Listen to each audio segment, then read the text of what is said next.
Therefore, it is understood that one does not blaspheme if he did not know the meaning of an explicit blasphemy, like saying nothing exists but Allah, or Allah is everywhere, thinking it means something like Allah has power over everything. That's what he thought it means. That's really explicit kufr, but he doesn't really, truly, honestly, he really doesn't know what those words really mean. So he says them thinking that they mean something like Allah has power over everything.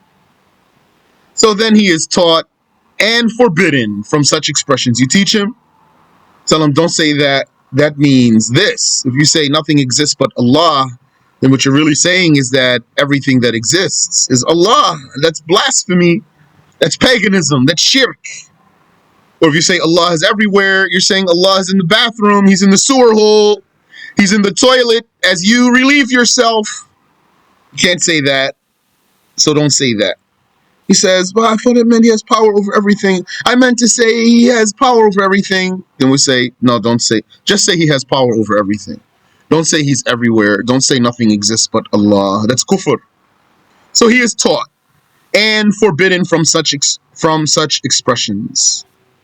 So it is understood from all of what we said that one does not blaspheme if he did not know the meaning of an explicit blasphemy, or he did not intend the blasphemous meaning of what appears to be blasphemy, meaning something that it's not explicit blasphemy. It could be kufr if you take it one way, or it might not be kufr if you take it another way, which is a valid way in the language, not something you made up.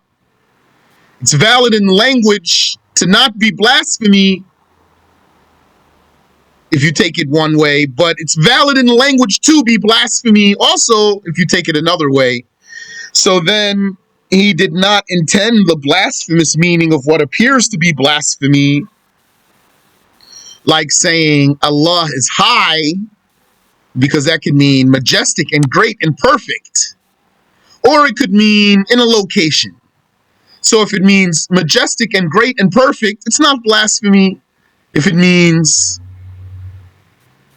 in a location, that's blasphemy.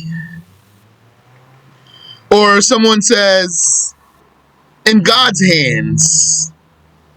So if he means in His control, in His power, then it's not blasphemy.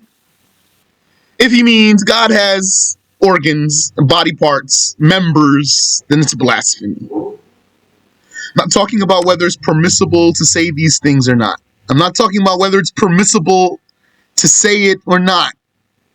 I'm just talking about if the statement has more than one meaning. And many examples shall be mentioned, God willing. Here's a question. Does the word bear that meaning, the non-blasphemous meaning? What are you asking me about? Which word are you asking me about? The one who says it's in God's hand. Yeah, the word hand has many meanings in English language. Many. Depending on what dictionary you open up, you might find several pages just for the word hand only. You might find pages before it gets to the next entry. You said saying God in English, there are so many different meanings. No, there's not. There's not many different meanings for God in English. Rather, there's a meaning, and then people from that meaning, they derive. They derive from the known meaning. Meaning, like what? I'll give you an example. Take the word pig. P-I-G. Pig. When someone says to you, the word pig has so many meanings. Well, no, not really, actually. It's clear. It has a meaning. Even though people might use it in different ways, but what they're doing is they're taking from the known original meaning and they're deriving new meanings from it. Which is basically metaphor. Someone says, you're a god. because you're so good at something. That's kufr. That's kufr. Unless they don't know what the word God means. Imagine someone said, "You're a pig." You're going to be confused whether he insulted you or not? Or what? What if someone said, "You're a beast"? It means you're very strong at what you do. That's what it. That's what they mean by it. Why they're saying that? Because beast has a meaning that they understand, so they're borrowing from there. It's in Arabic that's called isti'ara. It's borrowing. You're borrowing the word to use it for a new meaning. You said figurative language doesn't work if one says I'm a god. No, it doesn't work here because if you allow that, then you can say anything. If you can say that, then what can't you say? And then say it's figurative. Then, like we're going to see, then someone would say, "Damn the messenger of God." And then when you confront him about it, he'll say, I meant the lightning. I meant the water bugs. I meant the cockroaches. Isn't it Allah who sends the cockroaches? Then that's what's going to happen to you. And then someone's going to say to you, "Muhammad, your mother's a fat, ugly horse." And you're going to say, "What?" Calm down, bro. Calm down, bro. But what I meant was, so don't be confused about that. Then, if you can say, "I'm a god," then somebody's going to tell you, "I'm the son of God." Aren't there people who say, "I'm the son of God, I don't mean it literally"? It's still kufr. They say, "You're a child of God," but not literally. That's kufr. Still kufr. You said, but when you look it up in English, it gives you 3 different meanings.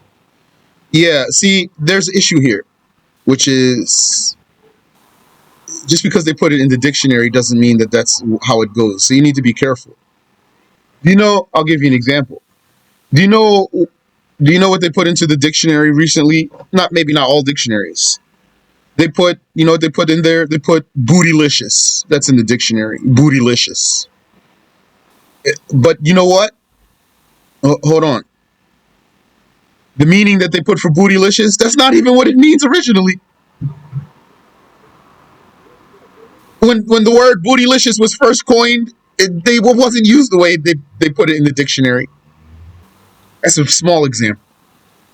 So you have to be careful there. Not just because you find something in the dictionary. You have to understand the language in the first place.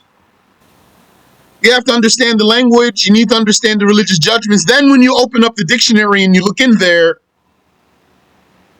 you have more ability to sift through things. But if not, then what's going to happen? Then you're going to open the dictionary. You're going to see God. You're going to see something there. And then you're going to start walking around saying, "I'm God." And then you're going to see what that's going to get you on Judgment Day. And we're Muslims. Would you accept to say he's a prophet about someone? You don't accept to say he's a prophet. Why are you confused about saying he's a God? We are Muslims. Or if one's tongue slipped, that means he meant to say one thing, but he accidentally said something else. Like one who said out of joy, out of intense emotion, "Oh Allah, you are my slave and I am your Lord." He meant to say, "Oh Allah, I am your slave and you are my Lord." So he doesn't blaspheme here because his tongue slipped. If one's tongue slipped, he does not blaspheme, like what comes out as a habitual lahu swear comes out. Here, this part, this is important detail for you. This is answer for many cases that confuse people. What if someone said about a religiously respectable object, "Get that ish out of here," for example, or something like that, something in that realm? Then right there, then the person will say, oh no, is it kufr or it's not kufr? So then you look.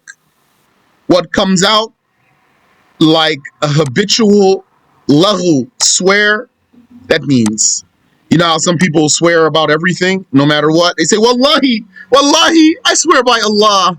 Wallahi, Wallahi, I will. Wallahi, I won't. Wallahi, I went to sleep. So it comes out off his tongue like that. Like, what's like that? Like when someone has a song in his head and it comes off of his tongue like that without thinking. That's like this. Habitual laghu, swear. That, all those things like that, that's like a slip of the tongue. And like what comes out as a habitual laghu, swear comes out. Habitually swears. Swears means says, Wallahi, I swear by Allah. So this swearing, it has rules. If you swear to do something or not to do something, then there are rules. Either you do what you swore, or you break your swear, but you're obligated to fulfill an expiation. Don't ask me what the expiation is now. Either you do what you swore to do, or you have to fulfill an expiation. So there's a judgment when you swear. Unless it's the type of swear called laghu.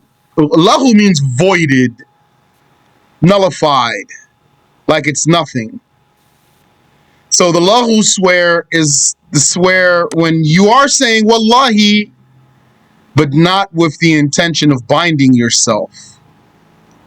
So then, is there any judgment attached to that laghu swear?